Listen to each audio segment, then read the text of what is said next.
이제 뒤에 이제 재밌는 거. 재밌는 거 하기 전에 하나, 재미없는 거 하나 하기로 했지. 뭐더라? 위임위법 사건.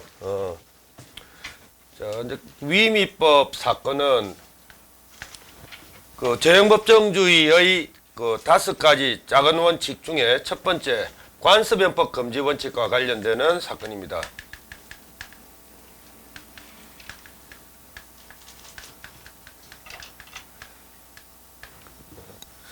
그리고 대부분의 재형법정주의 판례는 아까 그런 식으로 그냥 기억하면 됩니다. 처벌불처벌 또는 글자놀이. 자, 이렇게 기억할 필요 없어. 지금 설명의 편의를 돕기 위해서 지금 5가지 원칙으로 이렇게 뭐 설명을 하고 있는데, 요 판례가 요거와 관련되는 판례다. 요 판례가 소급표 금지 원칙 판례다. 요 판례가 유추해석 금지 원칙 판례다. 이런 식으로 암기할 필요 없습니다. 절대로. 그냥 어떤 재형법정주의 판례가 있으면 그 글자놀이 판례인가, 그 다음에 처벌불처벌 판례인가, 그렇게 정리하고 그냥 위헌이다 합헌이다라고만 정리하면 돼. 자, 이제 설명 편의를 돕기 위해서 이제 이렇게 주소 정리를 하면서 이제 설명하는 겁니다. 절대 이렇게 암기할 필요 없다. 뭐 위임위법 사건은 관습연법 금지 원칙과 관련되는 판례도 암기할 필요 없다. 이제 요거 마무리한다고 했죠. 자, 이게 뭐냐면은 결국은 비법률로서 어떤 피고인을 갖다가 처벌하는 경우입니다. 비법률로서 처벌하면 안 되지. 그지? 법률로서 처벌하라.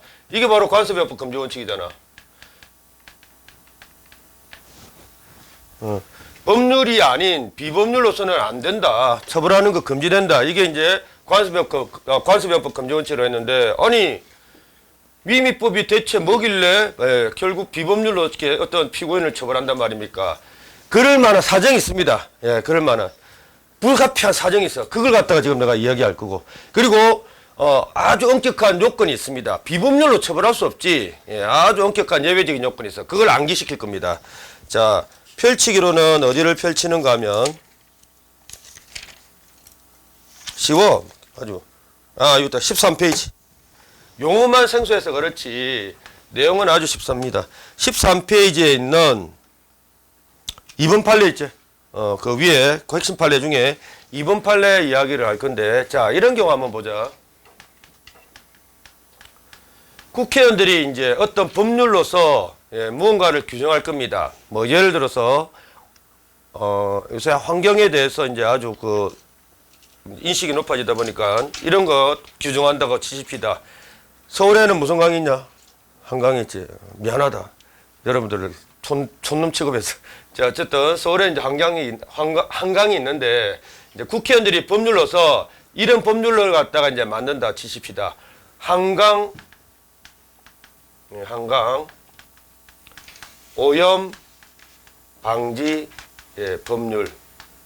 이런 법률을 만든다고 치죠. 자, 그리고 이렇게 규정을 합니다. 한강에 오염 물질을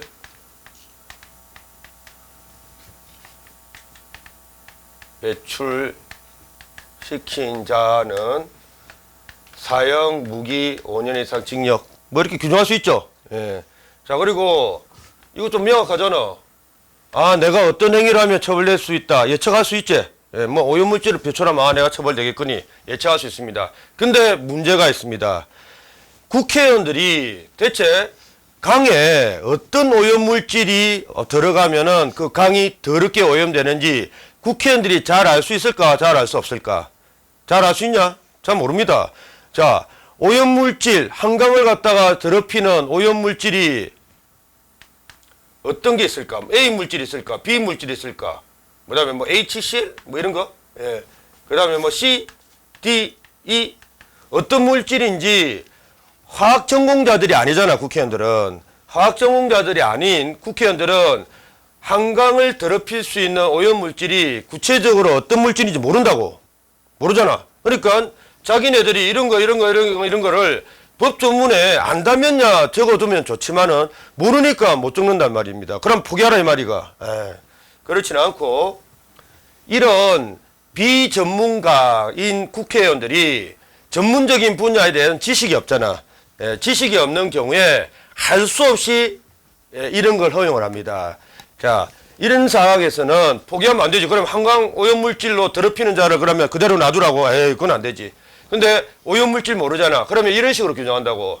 야, 미안하다. 우리가 오염물질을 잘 몰라서 그러니까 오염물질을 좀 비교적 잘 아는 환경부 장관 있지. 환경부 장관 밑에는 아마 그 화학을 전공한 자기 부하들이 좀 있을 거야. 그래서 우리들은 이거 잘 모르는데 뭐 어쩔 수 없구나. 이 오염물질을 비교적 잘 아는 환경부 장관 한번 네가 정해봐라 라는 그런 취지로 이렇게 규정을 할 수가 있습니다. 단 요 앞이다. 구체적 오염물질은 환경부 장관이 정한다. 요렇게 딱 단서 규정을 달아놓는 경우가 있어요. 이걸 갖다가 위임했다라고 말합니다. 누구한테? 이놈한테. 이거 모르잖아. 모르니까 잘 아는, 좀 조금 비교적 잘 아는 네가 한번 정해봐라. 위임했다라고 합니다. 그러면 이런 위임을 받은 환경부 장관은 이제 아싸 하겠죠. 예, 아싸 하면서 야, 법률에서 오염물질 나보고 정하라고 했다 하면서 환경부 장관이 어떤 법을 갖다가 집행할 때 자기 나름대로 만들 수 있는 어떤 그 규범이 있습니다. 그게 명령이라는 거하고 규칙이라는 건데 뭐 그 구체적인 내용은 몰라도 돼. 그 행정법 내용이니까. 어쨌든 이런 위임을 받은 환경부 장관은 기분 좋아라 하면서 환경부 장관 자신이 만들 수 있는 명령이나 규칙 등으로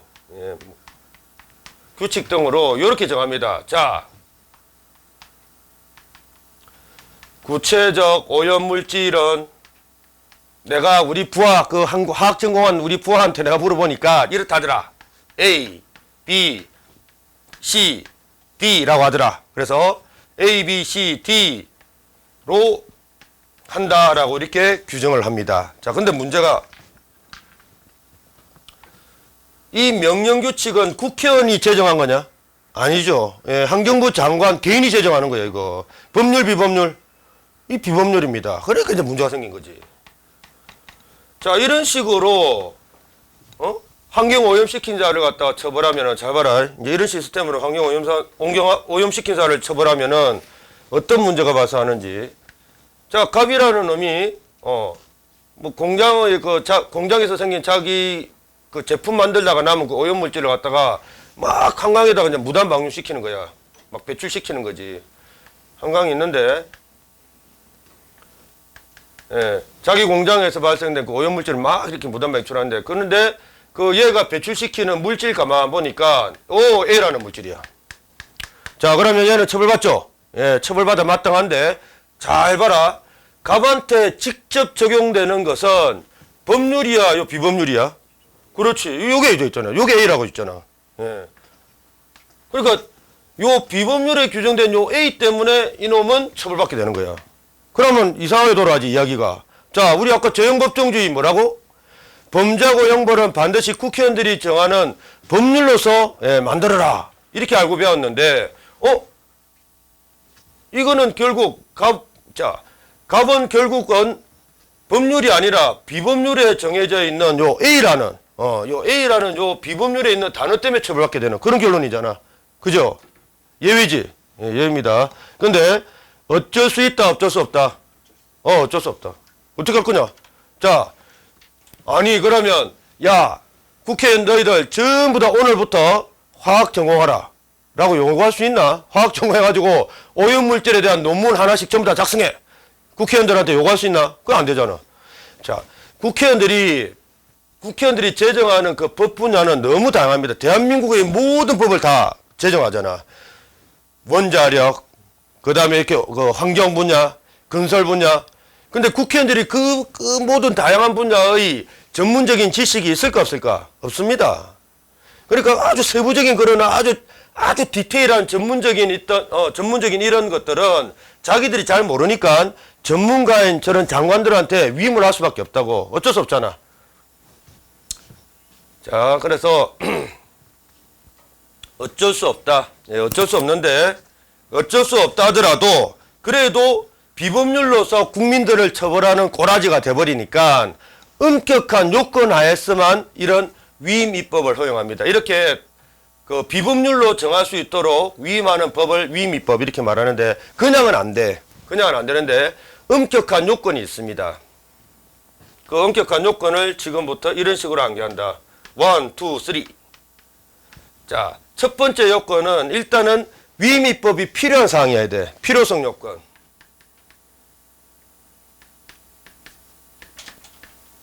그 다음에 위임 입법을 정할 때는 그 범죄와 관련된 그 요건이 있습니다. 뭐 범죄 구성 요건 이렇게 표현하기도 하는데 뭐 줄여서 일단 적어놓고 범죄 요건이라는 게 있어. 그 다음 범죄 요건이 있으면 무슨 요건이 있을까? 그렇지, 뻔한 거 아이가? 형벌 요건이 있겠지. 그러니까 전부 다 이렇게 왁구가 맞아 떨어진다니까. 자, 그러면 이제 요거와 관련된 요건에 관한 우리 판례의 키워드만 이제 암기합니다. 그냥은 안 되고, 자, 필요해야 되는데, 그러면, 뭐, 언제 필요합니까? 요런 게 키워드다. 나중에 현관표 치라고 할 거다. 부득이한 사정이 있을 때만 위임입법 합니다. 그렇죠? 아니, 국회의원들이 자기들이 충분히 법률로서 규정할 수 있으면 법률로서 규정해야지. 근데 이런 아주 부득이한 사정이지. 예. 오염물질 잘 모르는 부득이한 사정이 있을 때는 예외적으로 위임입법을 허용한다. 요럴 때만 필요가 있다. 근데 요 앞에 또 긴급이라는 단어도 키워드로 내가 딱 현관편으로 바르라고 할 겁니다. 자, 긴급은 다른 게 아니라 부득이한 사정 중에 한 예입니다. 긴급한 필요가 있으면은 이제 위임입법이 허용되는데 이 사정은 예. 자, 어떤 경우냐면 이거다. 갑이라는 애가 왜 이게 필요성 요건에 부합되는가 하면은 이런 경우 있기 때문에 갑이라는 애가 지금 A라는 오염물질을 배출하면은 요런 법 상태에서는 처벌할 수 있죠. 예. 근데 만약에 갑이라는 애가 지금까지 전혀 알려지지 않았던 X라는 강력한 오염물질을 갖다가 지금 막 무단 배출시키고 있다 생각해봐. 처벌할 수 있나 없나 지금은? 안 되죠. 안 됩니다. 근데 이런 상황에서 어떤 문제가 발생하는 거 봐라. 이런 상황에서 만약에 위임입법을 허용하지 않는다면 법률로 규정하라 이 말인데. 예, 법률로. 좋아. 그래, 어떻게 이제 만약에 이제 이렇게 위임입법을 허용하지 않고 야, 위임입법은 무슨 위임입법이야? 그냥 모든 걸 다 국회의원 니들 법률로서 다 정해. 그렇게 강력하게 요구한다면 요럴 때 대처가 잘 안 돼요. 이렇게 긴급한 필요가 있을 때. 왜 안 되는가 하면 자, 그래 좋아. 뭐 어떻게 뭐 국회의원들이 막 모여가지고 화학 가해를 해가지고 화학에 대한 지식을 갖다 습득을 했어. 그래가지고 뭐 A, B, C, D 이런 물질을 알아가지고 법률로서 규정했대. 뭐 아주 이상적이죠. 예, 이상적인데 A라는 물질을 퍼붓고 있다면 당연히 법률로서 처벌하면 되거든. 근데 지금 X라는 물질은 있어 없어? 없거든. 처벌 못 하잖아. 아이, 그러면 뭐 간단한 거 아닙니까? 국회의원들이 모여가지고 여기에 X라는 물질을 그냥 집어넣기만 하면 안 됩니까? 말이 쉽지, 말이. 자, 지금 여당, 야당 하는 꼬라지를 봐라. 법 하나 만드는데 무려 10년 걸리는 법도 있어요, 10년.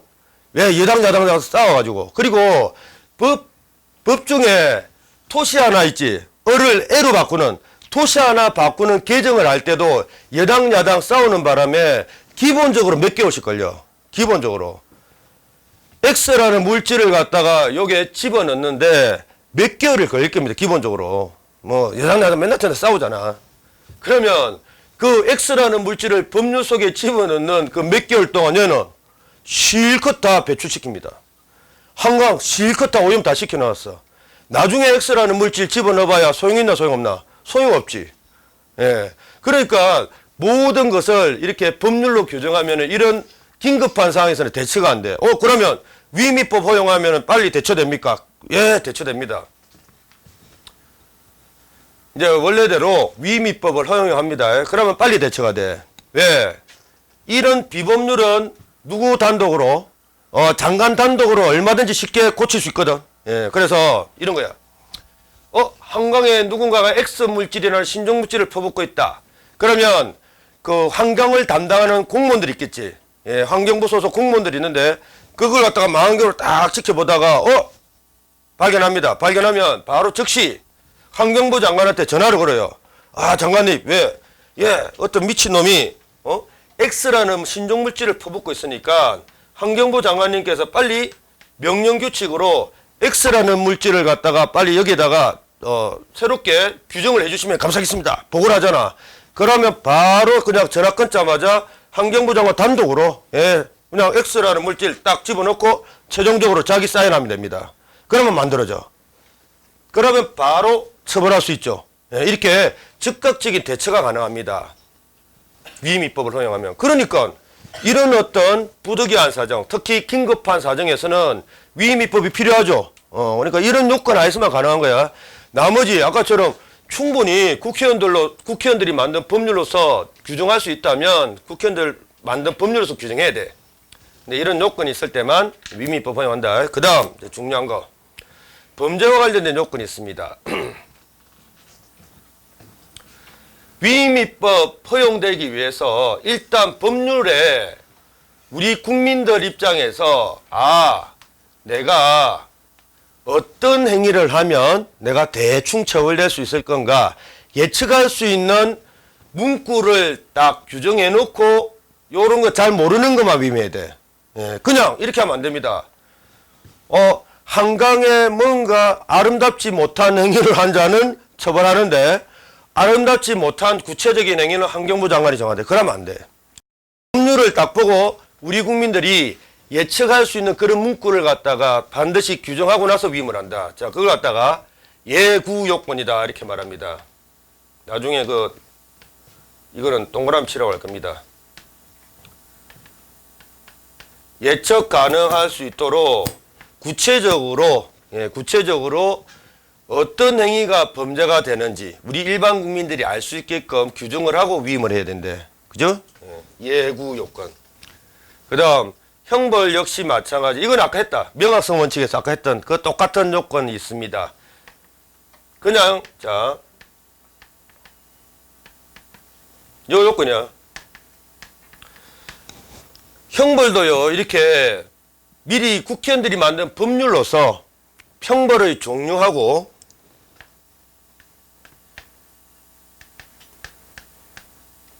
그 다음에 유기징역이면 1년 이상 10년 이하 범위를 반드시 설정해 놓고 얘한테 위임을 해야 돼. 안 그러고 이렇게 하면 안 되지. 배출시킨 자는 환경부 장관이 알아서 처벌한다. 그러면 위헌이다. 반드시 법률로서 대체 어떤 형벌 종류인지 또 어느 정도의 범위인지 반드시 정해놓고 요 범위 안에서 네가 ppm 농도에 따라서 처벌 한번 해봐라. 그런 식으로는 가능하다. 근데 이것도 없이 그냥 환경부 장관 알아서 정한다. 에이씨, 그러면 안 돼. 이런 요건이 반드시 필요하다. 자, 이제 됐죠? 현관패 스탠바이 하시고 2번 이제 좀 진하게 돼 있다, 그지? 이게 위임입법 사건입니다. 옆에다 위임입법 사건 딱 적고 긴급한 현관펜 필요가 있거나 미리 법률로서 자세히 정할 수 없는 집어치우고 부득이한 현관펜 그리고 경우에 하나여 라고 되는데 부득이한 그 밑에다가 적어 1번 필요성 요건을 우리 판례가 표현한 거고요. 그 다음 수권 법률이 쓸데없는 말이고 요거 말합니다. 이거 법률 우리 구성 요건의 점 줄 바꿔주시고 밑에다가 적어주세요. 이게 바로 범죄를 말합니다. 자, 원래 이것도 용어 장난인데 원래는 이 범죄를 이제 이 법 규정에 있는 이 범죄 파트를 범죄 구성 요건 이렇게 표현합니다. 범죄를 구성하는 요건들이다 그래서. 근데 귀찮잖아. 그냥 범죄 이렇게 표현하기도 하고 또 그냥 구성 요건 이렇게 표현하기도 합니다. 그냥 우리는 범죄. 자, 2번 해가지고 범죄 요건 딱 적어놓으면 돼. 구성 요건에 저 밑에다가 범죄 요건 적어놓고 현관펜 스탠바이 하고 두 번째 줄 겉머리 예측에다가 현관펜. 그 다음에 그 밑에 구체적에다가 현관펜. 그리고 예 동그라미 구 동그라미 예구 요건으로 알아둡니다. 됐습니까? 그 다음 형벌의 점 줄 바꿔주시고 요거 형벌의 점에서는 형벌의 종류 현관펜 상한과 폭이라고 되어 있는데 상한과 폭 현관펜 세트로 현관펜 딱 바르고요. 그 밑에다가 범위라고 두 글자로 표현합니다. 상한 폭 다 범위를 뜻하는 거지 무슨 범위를 명확히 규정하는 것을 전제로 위임입법에 해당된다. 오케이? 예, 끝. 이게 조금 생소한 사건입니다. 그 위에는 아까도 말했지만 처벌, 불처벌, 글자, 놀이 예, 그런 식으로 요령껏 다 접수하면 돼. 끝. 그 다음에 이제 진짜 예, 이 더럽고 어려운 재형법정지를 끝내고 재미도 없지 예, 재미도 없는 걸 끝내고 더 재밌는 이제 형법의 세계로 들어갈 겁니다. 20페이지 쫙 펼쳐보십시오. 뭐 형법의 적용범위다라고 하면서 그 큰 타이틀 봐봐. 시간적 적용범위. 그 다음에 넘겨보자. 크게 예. 자 25페이지 뭐라고 됐어? 장소적 적용범위. 예, 참 무지무지 재밌습니다. 아주 쉽고. 그 다음 쭉 넘어가면 28페이지 인적 적용범위가 있죠. 자 인적 적용범위는 X. 얘는 안 볼 거야. 볼 필요 없다. 이거는 저기 형소법 때 조금 볼란가 형법에서는 안 봅니다. 자 그러면 크게 우리는 형법의 적용 범위와 관련해서 시간적 적용 범위와 장소적 적용 범위를 배울 건데 장소적 적용 범위는 무지무지 쉽고 시간적 적용 범위는 우리가 한 50% 이상은 다 배운 겁니다. 시간적 적용 범위가 뭐냐면은 그 우리가 배운 소급표 검지 원칙과 관련되는 내용입니다. 우리가 배운 건데 재탕하는 거야. 재탕. 자 보자. 형법의 표준시는 무슨 시? 그렇지. 잘 기억하고 있네. 자, 이제 구체적으로 우리 대한민국 형법 1조부터 배워 들어갑니다. 아주 쉽습니다. 1조 한번 보자. 1조. 그리고 내가 앞으로 이제 형법 강의를 할 때, 야, 이거 형법 뭐 17조니까 이게 어떤 건지 안개라. 야, 이거 형법 19조니까 어떤 건지 안개라. 뭐 18조니까 어떤 건지 안개라. 내가 절대 그렇게 요구 안 한다. 예. 형법에 있는 법조문 숫자 이거 안개서 말래. 예, 절대 의미 없어. 다만 지금 언급하는 요 1조 있지. 1조는 그래도 대한민국 형법 제 첫 번째 조문이잖아. 그래서 예의상 알아둘 필요는 있다. 우리가 예의상. 그렇다고 1조에 있는 요 단어를 갖다가 토시 하나 빼먹지 말고 달달 암기하란 말입니까? 아이 미쳤냐. 판사 저거들도 다 암기 못하는데 왜. 그렇지만 그런 말이 아니라 1조 1항이 대체 어떤 의미인지 그 다음에 나중에 언급하는 1조 2항이 대체 어떤 의미인지 그 다음에 이거는 간단하지 1조 3항이 대체 어떤 의미인지 예, 그 정도만 알면 돼. 설명 얻었고 뭐 그림으로 이해해도 됩니다. 1조 1항이 무엇인지 그냥 암기하시오. 예, 그런 문제는 절대 안 나오잖아. 그냥 1조 1항이 어떤 의미인지 어떤 의미인지 알면 앞으로 설명하는 판례를 갖다가 이해하는 데 조금 도움이 되거든. 예, 그리고 내가 야 이거 1조 1항이다 이러면 그런 상황이군요 이렇게 이해만 하면 돼. 이거는 1조 2항 상이다 그런 말을 하면 이게 그런 의미군요. 그 정도 이해하면 된다. 토시 하나 빼먹지 말고 암기하라 그런 뜻은 아닙니다. 자 그럼 구체적으로 한번 보자. 1조 1항이 뭔지 1조 2항이 뭔지 1조 3항이 뭔지 쉽습니다. 1조 1항은 바로 소호표 검증 원칙과 관련되는 것. 한번 보자. 1. 이제 동그라미 1로 되어 있는 것은 1항 이렇게 읽습니다. 범죄의 성립과 처벌이라고 되어 있는데 범죄에다가 동그라미. 형법은 범죄와 형벌을 규정한 법이라고 했죠. 예, 그래서 범죄라는 말로 온 겁니다. 범죄의 성립과 자 처벌에다가 동그라미 치고 그 밑에다가 형벌로 적어 두십시오. 형벌. 그러면 이런 이야기구나. 범죄의 성립과 형벌은 무슨 시? 그렇지, 현관펜. 행위시 법률에 의한다. 그냥 뭐 우리가 이때까지 배웠던 내용이죠. 예. 갑이 행위할 당시에 법이 없다면 처벌 불처벌. 불처벌. 뭐 당연한 거 아니야? 불처벌이고 자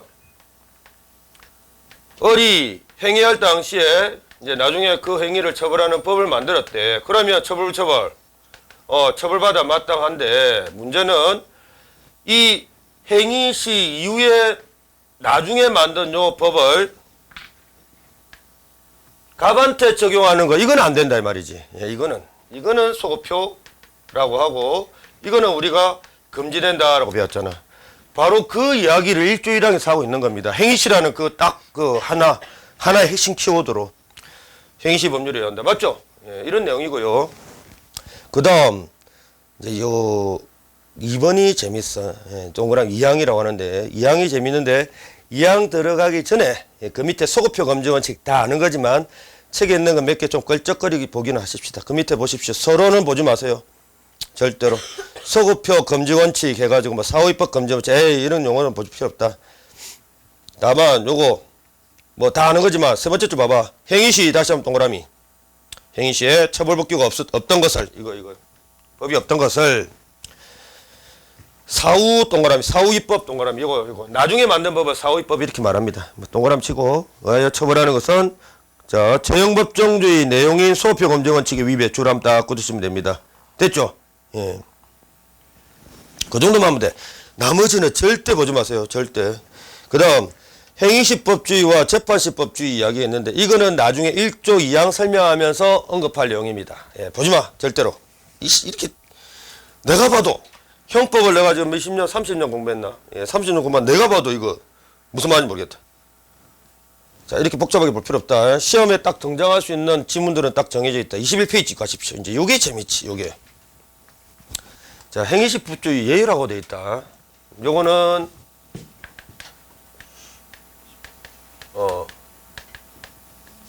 행위시법주의. 그제?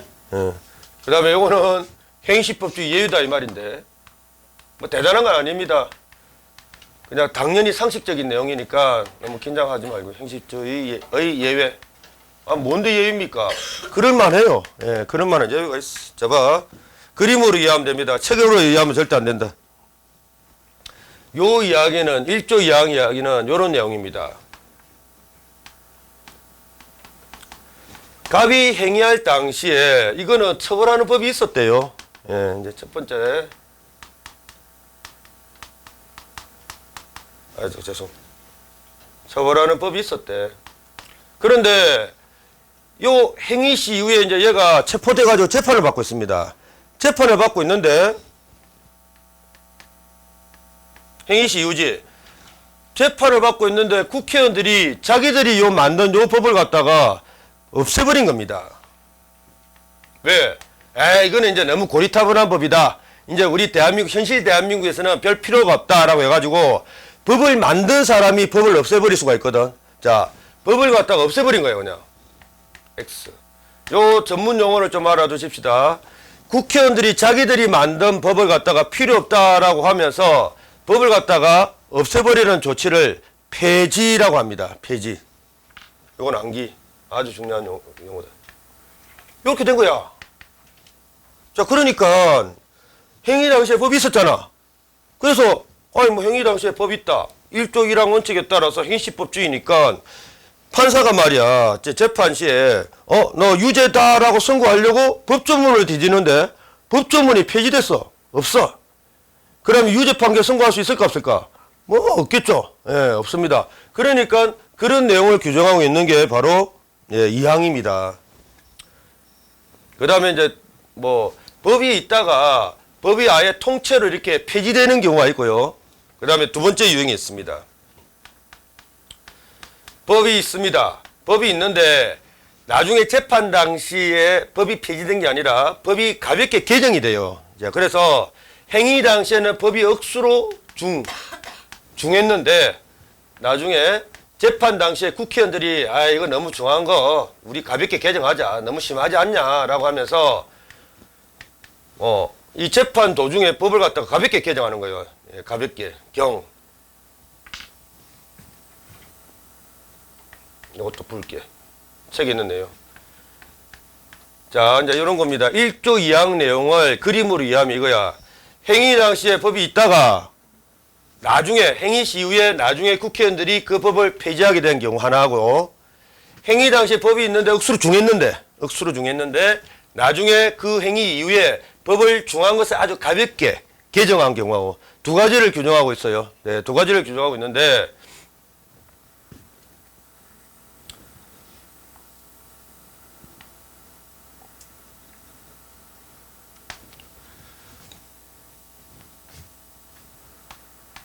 이때는 분명히 행위 당시에 법이 있고 행위 당시에 중한 법이 있었다, 그죠? 예, 그러면 당연히 처벌받아 마땅한데 이때는 오히려 요런 법 상태를 얘한테 적용하는 것이 유리불리? 오히려 유리하지. 예. 그러니까 이렇게 유리한 거 소급해줘라라는 게 1조 2항입니다. 한번 보자. 법분석. 자, 현관펜. 범죄 후에다가 현관펜. 범죄 후. 밑에다가 적어두십시다.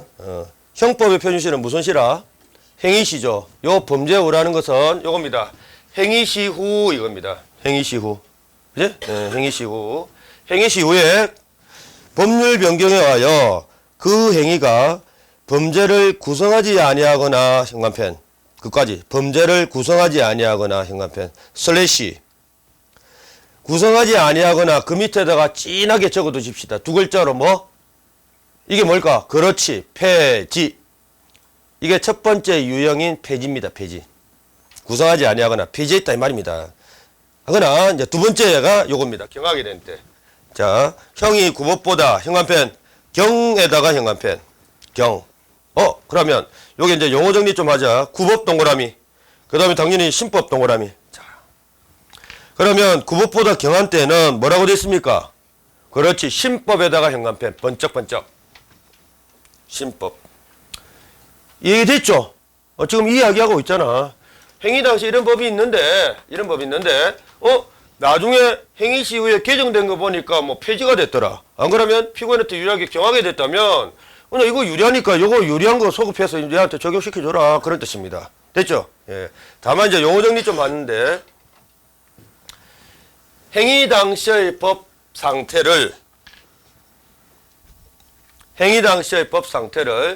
요거보다 옛날 거다, 그지? 옛날 상태다 해서 행위 당시의 법 상태를 후법 이렇게 표현하고요.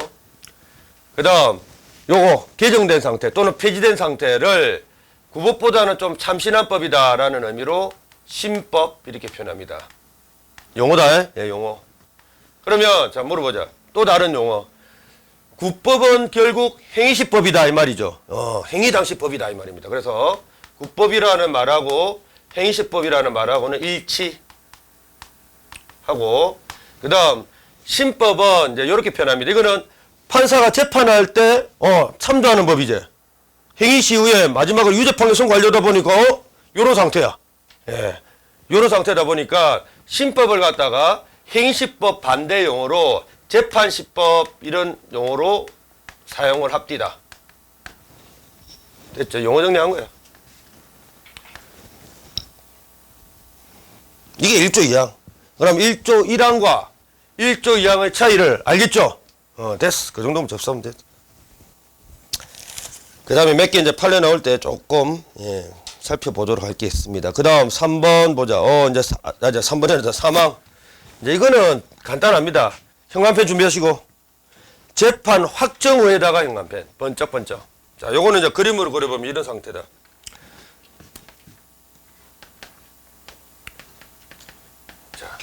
갑이 어떤 행위를 할 때요, 법이 있었습니다. 법이 있었고, 그 법은 여전히 재판할 때도 똑같은 법이야. 그래서 동일하고 표현할게. 똑같아. 행위 당시에 법이 있었고, 요 행위 이후에 법이 개정된 적이 없어요. 근데 똑같아. 그러면 얘는 몇 조 몇 항? 행위 당시의 법, 요 법에 따라서 처벌되는 거 맞죠? 예. 1조 1항 원칙. 맞잖아. 행위시법주의. 뭐 행위시법이 재판 당시 법이랑 똑같네? 개정된 적 없네? 그러면 뭐 이것저것 하는 거지 뭐. 예. 뭐 이거나 의미가 없잖아. 사실 그냥 똑같은 거다. 똑같은 거. 이거 적용하면 돼. 자, 근데 1조 3항은 그러면 뭐 행위시법주의인데 왜 이걸 갖다가 특별히 규정합니까? 문제는요. 자, 이제 법이 개정되지 않고 재판시까지 법이 개정되지 않고 그냥 행위시법 적용해가지고 판사가 땅 유죄 판결을 선고해버립니다. 그래서 재판이 확정됐다라는 말이 유죄 재판이 확정됐다 이겁니다. 노란으로 표시하죠. 요까지는 별 이상 없죠? 뭐 행위시법 있겠다. 뭐 재판 시에도 뭐 법이 폐지되거나 경하게 된 경우는 아니겠다. 유죄, 재판, 빵, 확정. 그러면 유죄 재판이 확정됐다라는 것은 이 갑이 지금 현재 어디 있단 말이고, 어디 계시다? 보통, 교도소. 보통 이제 교도소에 있다 이 말이죠. 자, 근데 1조 사망은 요 이후의 이야기입니다. 예, 요 이후에. 재판 확정 후라고 돼 있잖아. 재판 확정 후에 자기를 감옥에 가두게 된 그 근거가 된 법 있지? 예, 자기를 감옥에 가두게 된 그 근거가 된 법이 비로소 폐지가 됩니다. 자, 아니, 그러면 빨리 좀 빨리 폐지됐으면은 요게 적용됐을 건지, 예, 요게 적용됐을 건데, 이제 유죄 판결 받고 나서 가만히 이제 감옥에서 교도소 생활, 예, 모범적으로 하고 있는데, 그때 이제, 예, 폐지된 거야. 자, 그러면 이럴 때는, 그러면 이 갑을 감옥에 가두게 된 근거가 된 법이 이제 없어졌잖아요. 없어졌으니까 감옥에 그대로 가두면 될까 안 될까? 그거 안 된다 이겁니다. 그냥 집행 면제 줘라라는 것이 1조 사망. 형 집행 면제. 자, 보자. 현관표 스탠바이하고. 범죄를, 재판 확정 후는 현관표 했죠. 예, 법률 변경하여 그 행위가 현관편. 범죄를 구성하지 아니한 때 현관편. 밑에다가 두 글자로 뭐? 폐지. 근데, 이항하고 비교했을 때 보니까 경한 때는 없다, 그지? 경한 때는 없어. 경한 때 X. 근데 그걸 옛날에 그 법조문 문제로 내고 그러대.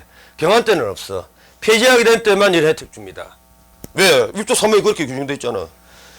폐지하게 된 때, 현관편, 형 집행을 면제한다에다가 현관편 번째 부조. 이제 감옥에 가둘 근거가 없잖아. 근거 없으니까 풀어줘라, 이런 뜻입니다. 뭐, 대단한 거 아니죠. 근데, 이거와 관련된, 판례는 없습니다. 순전히 이는 법조문 문제로서 나와, 1조 3항은. 근데 1조 1항, 1조 2항은 판례들이 바글바글 거립니다. 나중에 보면 알겠지만. 됐죠. 이런 이야기야. 별 의문이 없을걸. 예. 자, 21페이지 한번 보죠. 대충 내용도 알고. 행위시법주 예외, 이런 용어는 까먹어도 됩니다. 경한신법 소급의 원칙. 아유, 쓸데없는 말이다. 무슨 말인지 알죠? 그냥 이거 적용하겠다. 이거, 예. 그림으로, 예, 그림으로. 신법의 형이 구법보다 경하거나 처벌 규정이 없어진 때 그 밑에다가 폐지. 경은 동그라미 치고. 행위자에게 유리한 신법에다 줄 바꿔주시고. 그럼 요거 적용해라. 예, 이거. 내용 A번 안 봐도 되고, 예, B번도 안 봐도 됩니다. 그 다음, 소급 변경 요건이라고 돼 있는데, 아유, 참 복잡하게 돼 있다. A번 범죄 후라는 것은, 요거 이야기를 또 해야 되겠네. 자, 요거는 이제 이해했다 보고 지웁니다. 이제 약간 기초적인 이론 이야기 조금 하도록 하겠습니다. 용어, 사실상 이제 용어 정리입니다. 용어 정리. 대부분의 범죄, 완성되는 시점을 뜻하는 용어가 있는데, 이미 들어봤는 거 모르겠다. 기수시라는 용어가 있어. 예, 기수라는 것은 뭐냐면은, 이미 기자입니다. 이미 너희 범죄는 완수되었노라라는 뜻으로 기수라는 용어를 쓰는데, 이거는 어떤 의미인가 하면은, 그냥 아예 공식처럼 하면 됩니다. 어떤 범죄의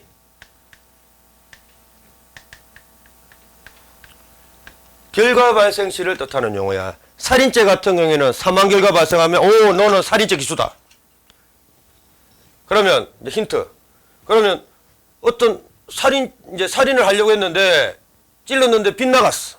그래서 사망 결과 불발생이다. 그러면 기수가 아니라 무슨 수?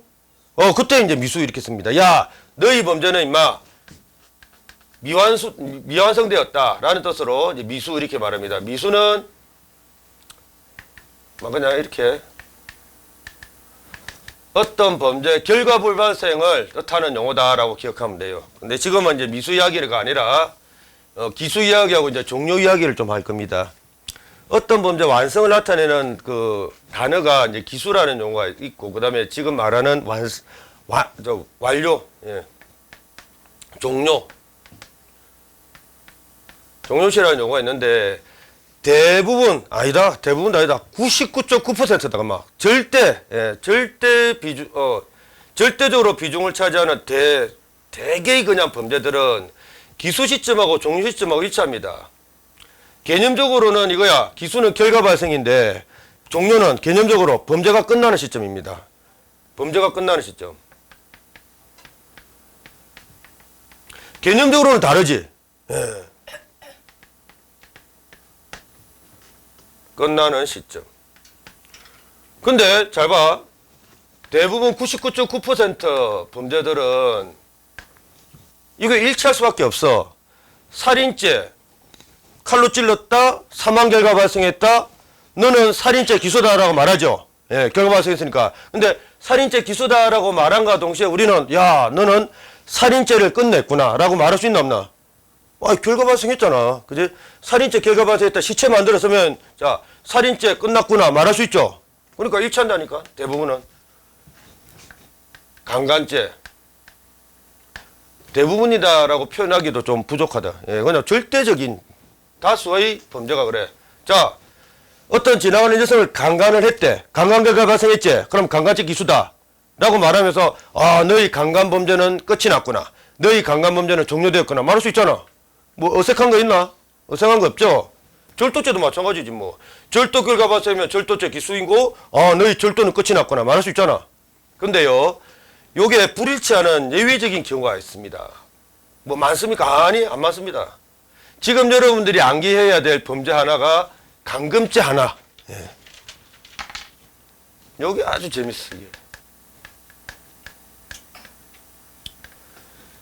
대부분의 범죄는 기수시 고로 종료시입니다만은 이 감금죄가 희한하게도 기수 종료시가 달라져요. 다릅니다. 왜? 요 감금이라는 개념 때문에 그래.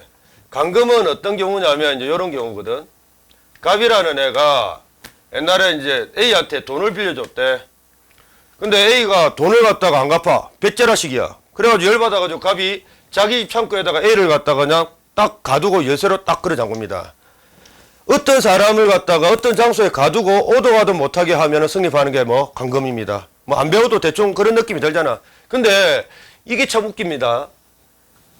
열쇠를 채웠죠. 예, 열쇠를 잠갔습니다. 그러면 봐. 감금이라는 결과는 발생 불발생? 감금이라는 결과는 발생. 근데 희한합니다. 이거는. 감금이라는 결과는 분명히 발생인데 야, 너희 감금 범죄는 끝났다라고 할 수 있나 없나? 이거 안 돼. 왜? 그렇지. 계속 지금 감금되고 있는데 끝났다고 말 안 되지. 이게 희한한 거야. 감금이라는 결과는 발생했어. 그래서 요때 감금죄 기수다라고 우리는 분명히 말할 수 있습니다. 근데 지금 감금이 계속되어 있으니까 야, 너희 감금은 끝났다. 너희 감금은 종료됐다. 이렇게 말할 수 없잖아. 감금 계속되고 있잖아.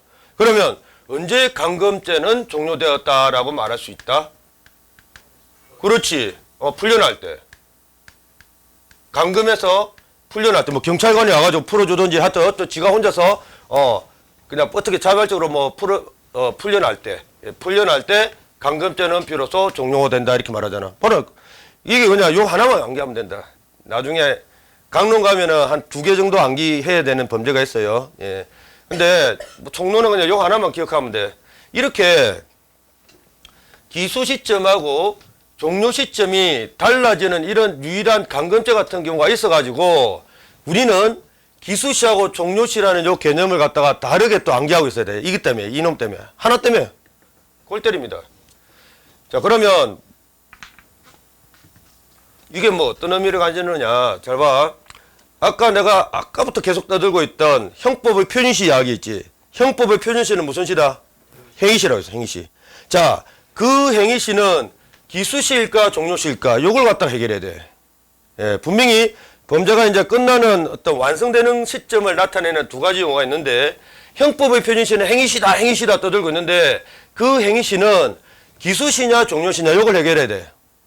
근데 대부분의 범죄는 굳이 고민할 필요 있냐 없냐? 고민할 필요 없어.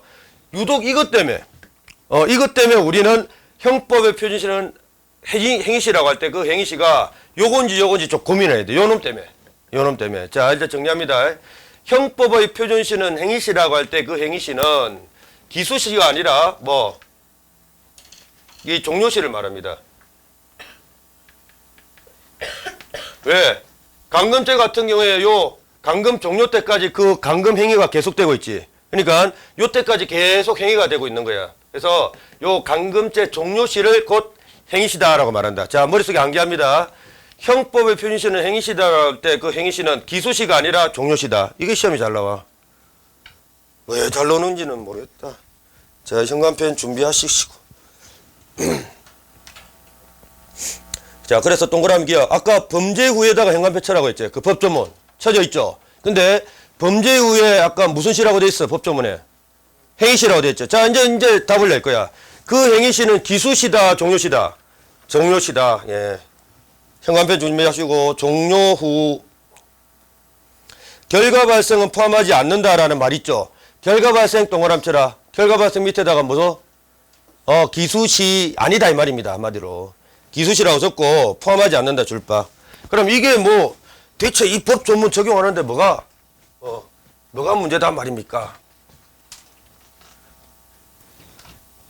이제 지으면서 암기한다. 형법의 표준시는 행위시인데 그 행위시는 기수시가 아니라 종료시를 말한다. 근데 대부분은 문제가 안 되는데 요것만 문제가 돼. 요것만. 자, 그러면 그럼 뭐 그 형법의 표준시가 행위시라고 하는데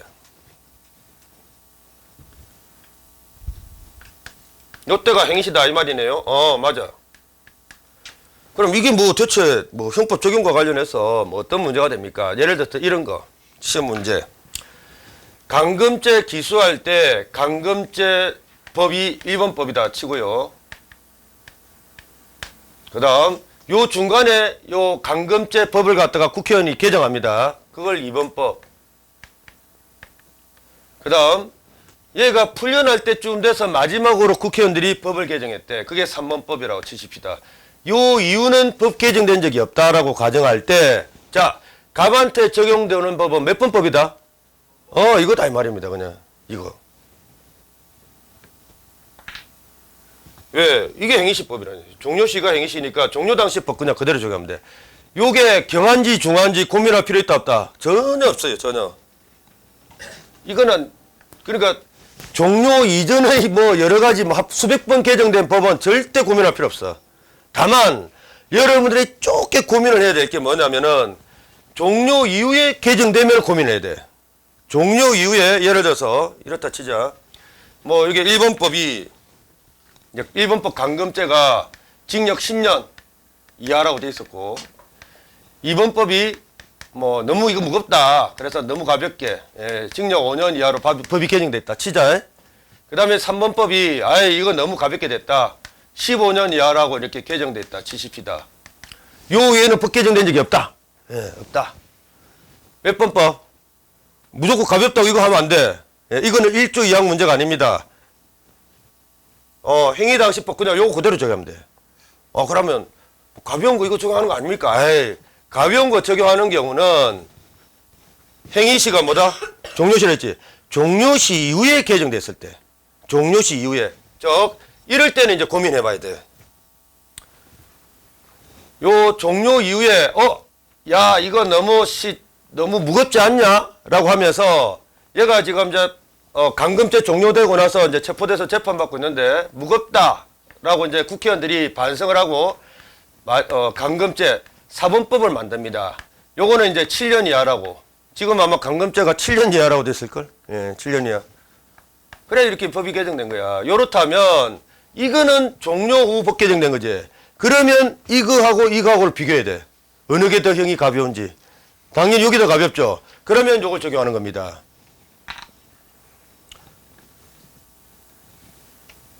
이 이후에 법이 개정된 적이 없다면 3번법 적용하는데 요때 근거가 되는 것은 1조 1항이야 1조 2항이야? 요거는 1조 1항입니다. 요거 그냥 그대로 적용하라. 1조 1항. 근데 만약에 이제 요 범죄 후에 법이 개정돼서 4번법이 있다면 몇 번법? 4번법을 적용하지. 요때 근거가 되는 것은 1조 1항이야 1조 2항이야? 이거는 1조 2항이야 그래. 종료 이후 법이 개정됐다면 비교해야 돼. 비교해서 가벼운 것 적용합니다. 이게 1조 2항이라고.